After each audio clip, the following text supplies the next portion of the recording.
Did you know that readers have pet peeves? There are some things they simply hate. In this video, I'm going to talk about 10 things that could be halting your book sales.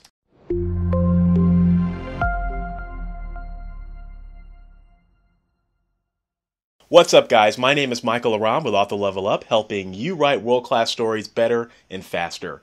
I create these writing videos because I believe that each of you has Stephen King level talent and you just need help unlocking it. If you're new here, consider subscribing and click that little bell to get helpful writing videos every week. So, who else has experienced this? You're browsing for a book on Amazon and you find a book that looks promising and then you see something that just boils your blood and it makes you not buy it. As writers, we often forget that we're readers too. Like that's how we grew up. We grew up reading books. Like we wouldn't be writers if we weren't readers. And readers have certain hot buttons that if pushed will cause them to not buy your book, thus losing you money. So again, we often forget that. So let's go over what I believe are the top 10 pet peeves that could be stopping people from buying your book.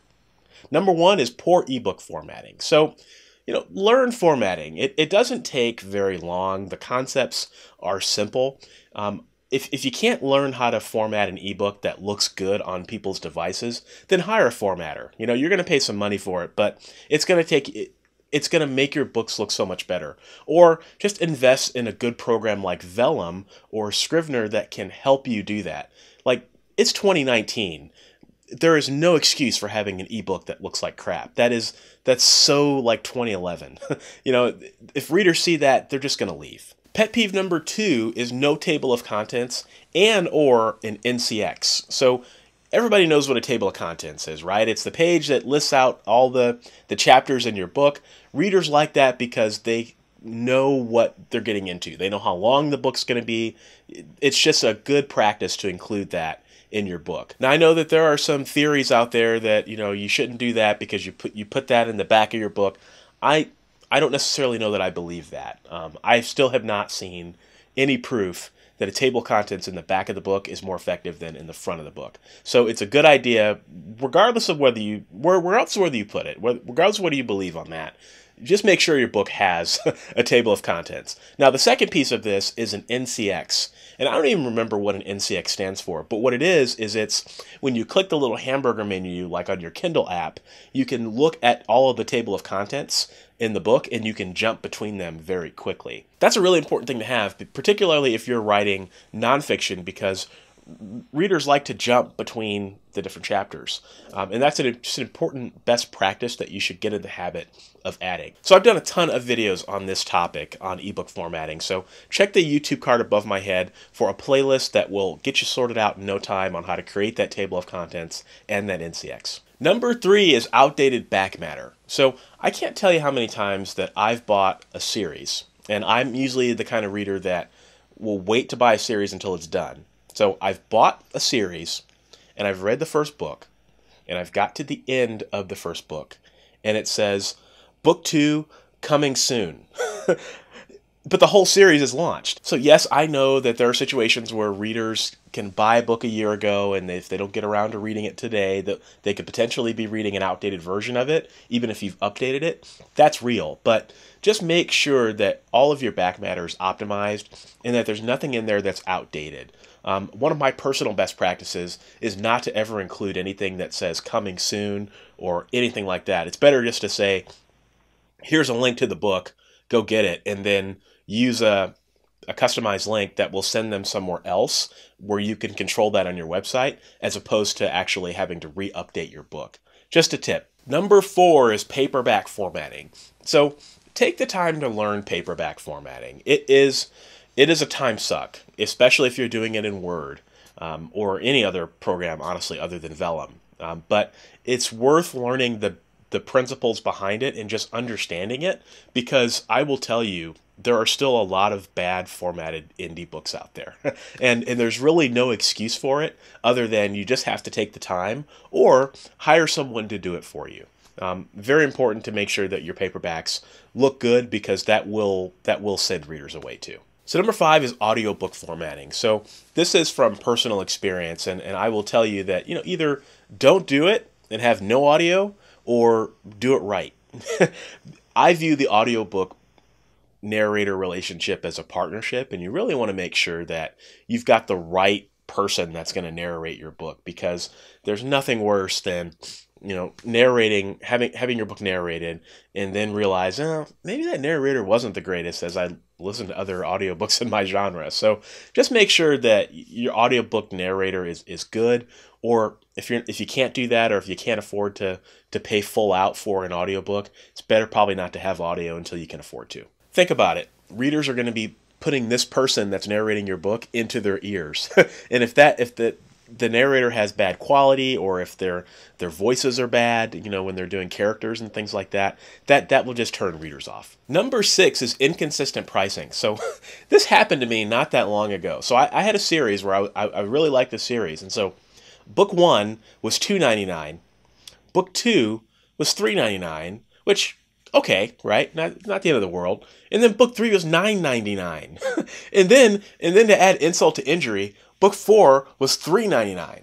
I said, "Are you kidding me?" And I just walked away. I was like, I don't care how good this series is. I'm not paying $10 for book 3, and then I'm going to turn around and pay $4 for book 4. Are you kidding me? No. So make sure you don't do that with your books, because readers are just not going to put up with that. Number 7 is that the book price doesn't match the market. So, for example, if your book is $9.99 when everyone else's book in your genre is $4.99, there's probably something wrong there. Like, especially if it's a novel. Like, I get that, we want to make sure that we're getting paid for our art. Like, you will never get an argument from me on making sure that you're offering a price for your work. But just make sure that price is in line with what readers are actually paying in the genre.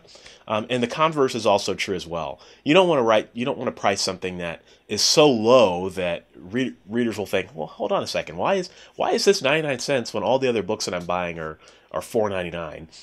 You just don't want to raise those doubts in their head. Readers can and will pay for books, so just make sure that your book lines up with other books in your genre. Number 8 is misrepresenting what your book actually is. So most of the time, this is not intentional, right? There's a couple of parts to this. The first part is genre. So it's, do you understand the genre that your book is in? But more importantly, do you understand the subgenre and the subgenre of your book? And I found, and I myself am no exception to this, and I'm only now just really starting to kind of get out of this issue, is I find that it's really hard to understand like what the genre of your book is sometimes, especially if you're not writing to market. So how do you do that? What does it look like? Everyone's process for this is going to be a little bit different.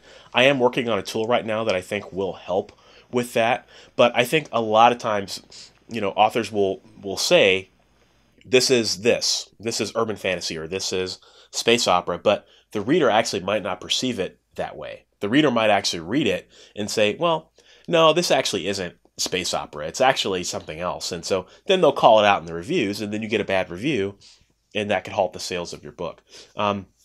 The second part of this is content, right? So it's knowing what the tropes of your genre are, what readers typically expect, and if you're not hitting those tropes, and if you're not hitting those reader expectations, what are some things that you can do? Maybe you're marketing this as an urban fantasy, but maybe it's not urban fantasy. Maybe it's something else, and you just have to figure out what that is. And the way that you do that is understanding and reading in the genre to figure out what the reader expectations actually are. So the key here is that when you're doing your book description and your book cover and all your marketing, just as much as you possibly can, just try to dial down on not only the genre, but the subgenre of your book, so that you will avoid this problem. Number 9 is not including any way to get in touch.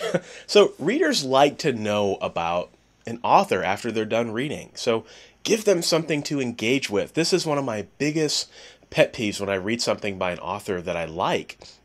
When readers come across a book for the first time, they care nothing about the author, unless the author is someone that they've read. They care about the story and they care about the book. it's only after they've read the book and you've done your job and they like it, that's when they want to know more about you. And if you don't have anything there, you're missing out on a really important connection. So I challenge all of you guys to really make sure that readers have a way to get in touch with you, and make sure that you cherish those interactions. It gets harder as you become more successful, but making people a focus and making readers a focus of your platform, it just pays for itself. And number 10 is, don't be a jerk. That's a reader pet peeve, right? Treat readers with respect. Treat people with respect when they reach out to you. And that begins at every part of the writing process. It begins with your covers. It begins with your book description. It begins with your front and back matter, the design of your book, making sure that it's easy for readers to get through. It applies to when readers are reaching out to you and in your social media interactions. It doesn't pay to be a jerk, guys. Just don't do it. Treat your readers with respect that they deserve, because they're paying you their hard-earned money when they could be paying tens of thousands of other writers. And so just be cognizant of that when you're designing your book and when you're marketing, to put the readers first. And if you do that, I found in my career that makes all the difference in the world. So what are your pet peeves as a reader? Or what are some things that readers have talked about with your books that maybe irritated them and that you learned from? So I myself am no exception to a lot of these things, at least early on in my career. So I want to hear from you guys. Sound off in the comments below and let's have a conversation. So thanks for watching, and I'll see you in the next video.